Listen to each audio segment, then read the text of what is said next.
One of the most common reasons you're missing chances for connection is your self-protection.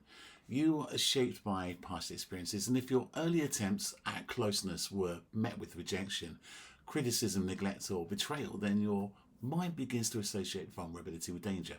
Even when connection is available in the present, your nervous system may still react as though emotional risk is unsafe.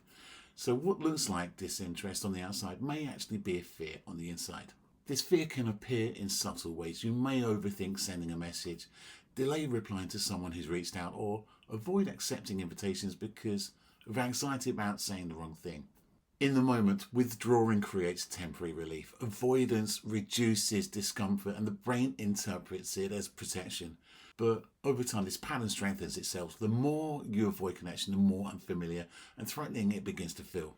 Also, the stories that you tell yourself about other people's intentions don't help. A slow reply to a text message may just be that. Perhaps they've just been unavailable in a meeting, out driving and doing chores or looking after the kids. But you've somehow managed to interpret that as rejection. A brief conversation with someone that seems distracted may be seen as evidence that someone's not interested, although they may be preoccupied with other worries.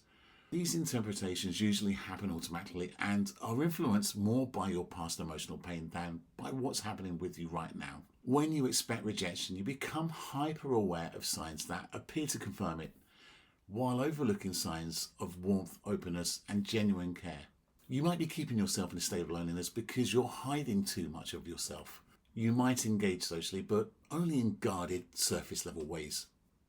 You avoid expressing real feelings, needs, or vulnerabilities because authenticity feels risky. Yet, genuine connection depends on you being emotionally visible.